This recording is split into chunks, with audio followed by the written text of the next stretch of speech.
Now, you got to be careful with the word ripped off or stole. I was in a lawsuit once, and I used that word in a document, and I was using it loosely. I didn't mean it literally, and the opposing lawyer was like, look, you literally said you stole this. I'm like, I was talking about Devil May Cry doors, and I said, oh, let's just rip off the Devil May Cry doors. I was talking about a mechanic, okay? But let's just be clear. This video is all about the things that God of War took inspiration from, the ripped off, stole, whatever verb you want to use, from pop culture, specifically, mostly movies. At the end of this video, I'm going to show you guys an actual location and a timeline where, without those two things, without that 12-month period in the past, and without that location, I do not think we would have God of War. You'd probably still have Sony Santa Monica. You'd probably still have amazing games coming from that studio. I may have even made a game in 2005, but it wouldn't have been this one. It would not have been God of War. So let me show you. Let's jump right in. Here are the things that God of War ripped off from the motion pictures. What you'll notice in here is there's a little bit of influence from James Bond and a little bit of influence, or a lot of influence, from Indiana Jones. Indiana Jones was created because Steven Spielberg wanted to make his own James Bond, and they wouldn't let him direct it, so him and George Lucas went off and made Indy. Well, both of those movies always open sort of in the middle of another adventure. They always open in the middle of the action to get the audience hooked. Now, for me, as a guy with ADD and has a very short attention span, I don't know why this isn't the common thing in any story. I always want to just get thrown into the deep end. But that said, God of War was designed, inspired by James Bond's openings and Indiana Jones openings, which is immediately you are thrown into the deep end of the pool, the game begins, and you are off to the races. Foul beast! I will send you back to the depths of Hades!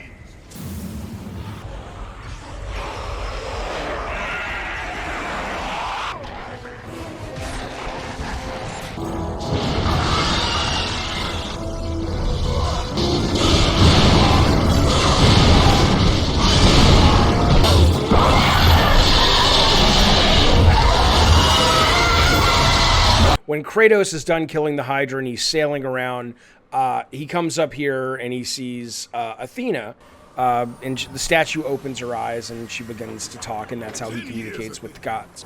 I have faithfully served the gods for 10 years. When will you relieve me of these nightmares? We request one final task of you, Kratos. Your greatest challenge awaits in Athens. Well, that idea was totally imprinted on my brain from this scene in Clash of the Titans. So obviously it's not Athena, and the statue head falls off, and it's different, but the idea of a statue coming to life and talking, it didn't freak me out as a kid, but it totally burned into my brain as a kid. So God of War definitely takes that aspect from Clash of the Titans. I remember asking the animators to literally mimic the body posture of Harrison Ford in Raiders of the Lost Ark, because this is exactly that. This concept, this idea, even the animation, which we couldn't do because the statue wasn't positioned just right, but this scene, and even I would venture to say this puzzle, this scene, this entire section, you could not have in God of War without the classic scene, this scene, from my favorite film of all time, Raiders of the Lost Ark.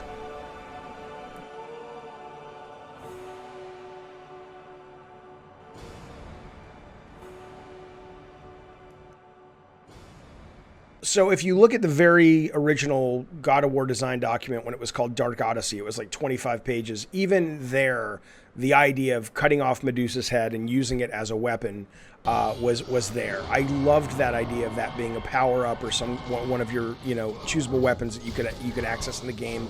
As you see, I mean, when Kratos actually does it, it's very similar to Hamlin holding it up in Clash of the Titans at the end.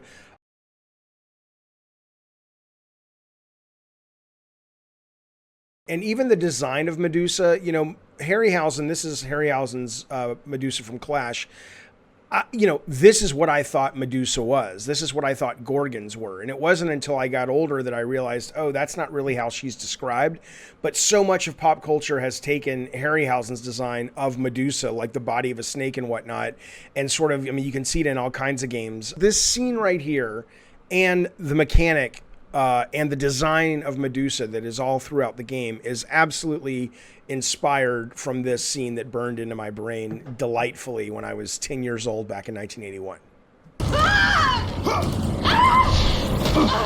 So God of War, obviously, at least the first one, is known for its sexuality, its nudity, its violence. And I always tell people that, this came from a couple of places. I mean, I was a big fan of Heavy Metal magazine when I was older, but when I was a kid, which is really where I got turned on by this idea of this blend of sort of sexuality and violence with fantasy, the Heavy Metal movie was out, and I wasn't allowed to see it, but I read everything about it, and I knew everything about it. My brother had seen it, and he told me about it, and I just thought it was the coolest thing that you had this sensuality and sexuality that, I was still pretty young, but, you get to about 11 or 12, and you start to go, hey, what's that? That's kind of cool, mixed with this kind of violence.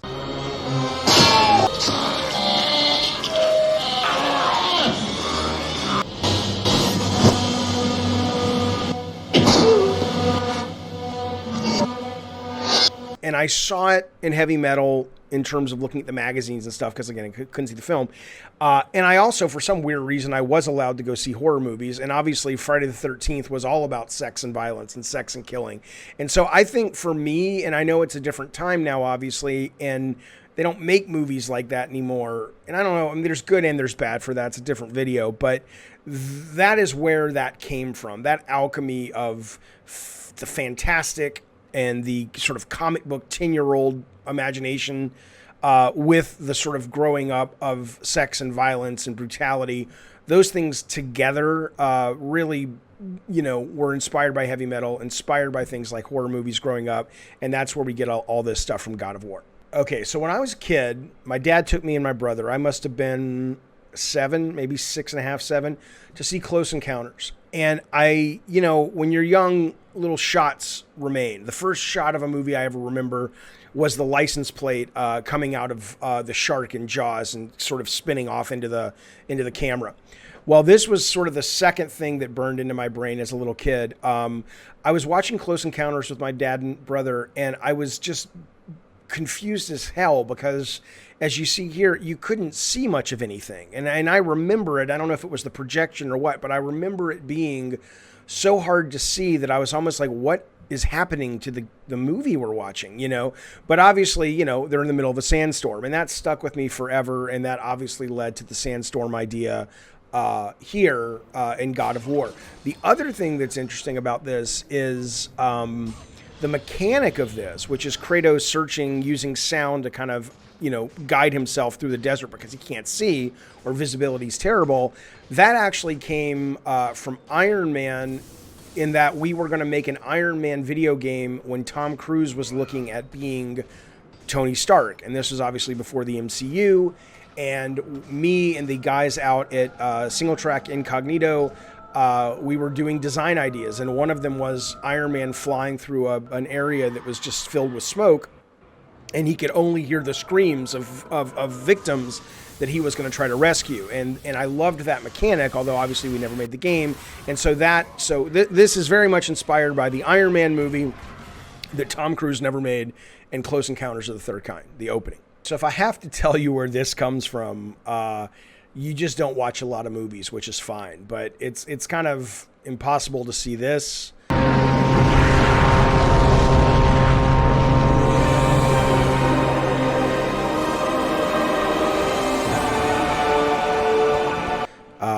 And not think of this. Behold his mighty hand!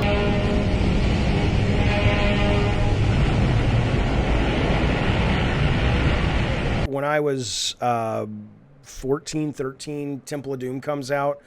And for some reason that, along with Romancing the Stone, Rope Bridges, and Rickety Bridges, they just evoke this sense of high adventure for me, I think for a lot of movie fans. And I wanted that flavor in God of War. So I'm like, we have to have a rope bridge. And as you can see, we got a rope bridge. This is one of the first things we actually created for the game. This shot is also, believe it or not, inspired by a 3DO game, which I will talk about in a future video, which is about the video game influences and things that God of War ripped off from video games. But Romancing the Stone, Indiana Jones, Temple of Doom, that made me a fan of rope bridges, and there you go. This inspiration is obvious. Ashley Morgan, who is one of our designers on the games, she was the one who had the idea for this, was inspired by Raiders. Probably was Ashley going, I have this idea, Jaffe, and in my head I heard it, and I was like, this is amazing, I love this. And it's only later that I was like, oh, I know why I love this. Because it's Raiders of the Lost Ark, you fuck, but it's dialed up to like 11. Why, what is this? Another tip of the fedora to Raiders of the Lost Ark? You goddamn right. You goddamn right. This is one of my favorite moments in Raiders, and I had never... You know, when you're 10 and you're watching this movie and it's like everything comes together and the whole adventure has led up to him getting the headpiece and slamming it into the staff into the little hole in the floor, and suddenly the secrets reveal themselves, I was just like, that is the coolest fucking thing ever. So what was I, like 30? So 20 something years later after Raiders, I finally got my first kind of light puzzle in a game.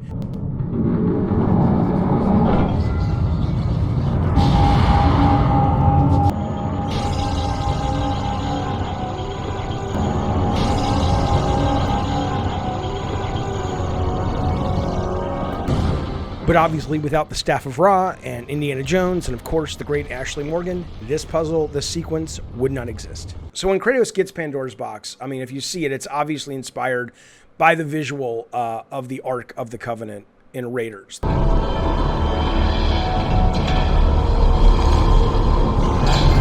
There's also a tip of the hat to Flash Gordon. Now, Flash Gordon, I designed most of God of War while listening to the Flash Gordon soundtrack. I love this soundtrack. Most of the actual music that ended up in the game, though, was inspired by the Hans Zimmer and Lisa Gerrard soundtrack to the movie Gladiator.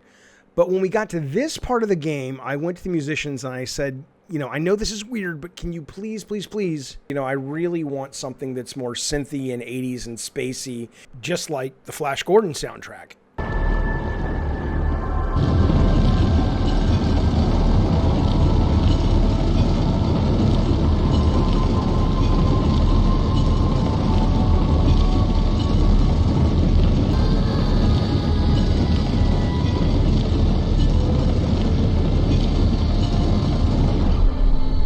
I don't know if they were like, what the fuck, Jaffe, that's not going to fit, but I'm so glad we got it in.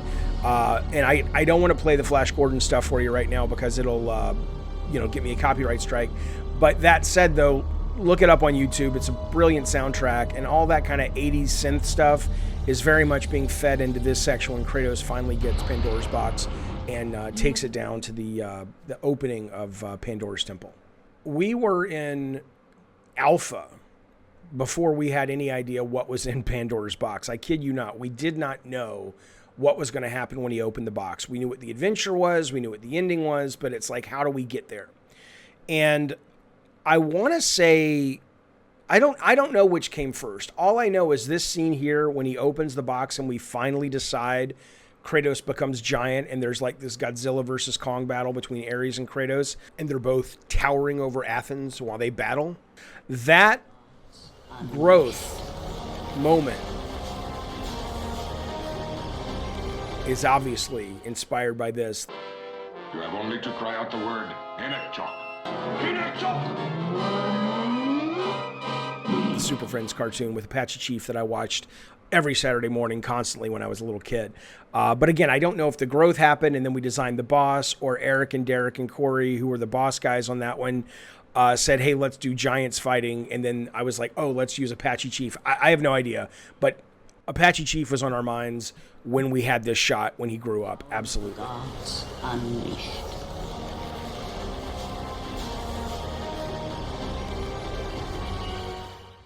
Now, the truth of the matter is, I hadn't seen Conan when I made the first God of War. I saw Conan the Destroyer, which I loved. I had never seen Conan the Barbarian. Truth be told, to this day, I still haven't seen Conan the Barbarian. But this shot of Schwarzenegger on the throne is obviously iconic. It's parodied. It's just a classic image from geek film. And so obviously, even though Kratos is in a different pose, this idea of sort of the king on his throne, heavy wears the crown, blah, blah, blah. That was sort of the idea of that pose at the end of God of War. Okay, the last cinematic influence I want to talk about in God of War goes back to the movie For Your Eyes Only, another James Bond nod there. I don't remember. It might have been the Sheena Easton song For Your Eyes Only that played at the end credits. It may have been that my mom was picking us up from the theater and we had nothing to do because there weren't arcade games in that theater. And so we're like, fuck it, we'll just sit around during the credits. And the credits are rolling, and at the end, this comes up. And I'm like, what the fuck? And I was like 11. I didn't know what pussy meant. Like, I didn't understand the entendre, double entendre, but they already know what the next James Bond movie is, and they're telling us that he's coming back. What the fuck is this, right? And yes, lo and behold, if you go back to a lot of the James Bond movies, not all of them, but the vast majority of them either give you the title of the next James Bond film, or they tell you at least James Bond will return. So obviously, I wanted to do that with Kratos. I had no idea if the game was going to be a hit. There were days I thought it was, days I thought it was going to bomb, but I loved the idea of having that sort of little period at the end of the sentence if you stuck around till the end. And we also used it at the end of Twisted Metal 2012 when we said Sweet Tooth will return for the fight of his life, which was obviously became PlayStation All-Stars Battle Royale or whatever it was called. I always get the title confused. But we didn't know the title at the time. We just knew he was going to be in that game, and we thought that would be cool too. So that tradition that for me started with the James Bond movie For Your Eyes Only, found its way into God of War. I just love that device in entertainment properties. I wish more movies and games and things would use it. Although these days it would probably need to say something like James Bond might return, but we have to make at least 60% of our investment back in the first month. And a lot of that has to do with repeated viewing. So come back to the theater and see it often. It would probably say that, which is not as exciting, of course. I'll give you a little bonus, kind of a weird one. And then I want to tell you something about where all this stuff comes from.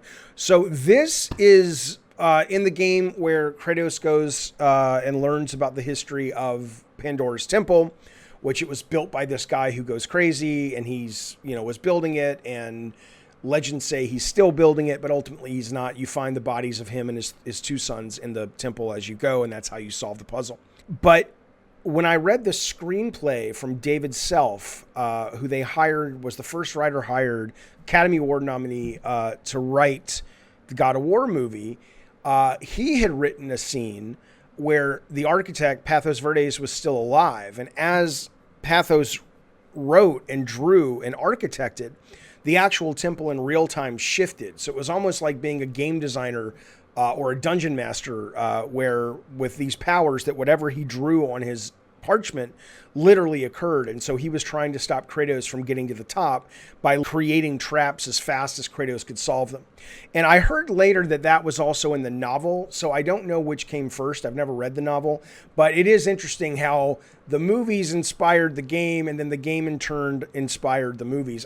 Now, let me tell you something. The reason all this is, here's what's amazing to me.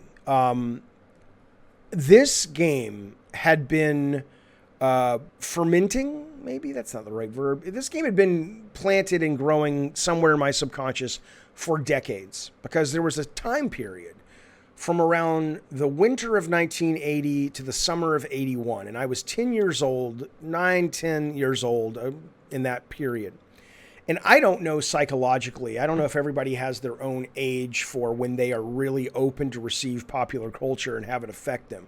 But for whatever reason, for me, that was the age. That was that 12-month period. And in that period, we had Flash Gordon, we had Raiders of the Lost Ark, we had Clash of the Titans. Raiders and Clash opened on the same goddamn day. I saw Clash first because I didn't even want to see Raiders.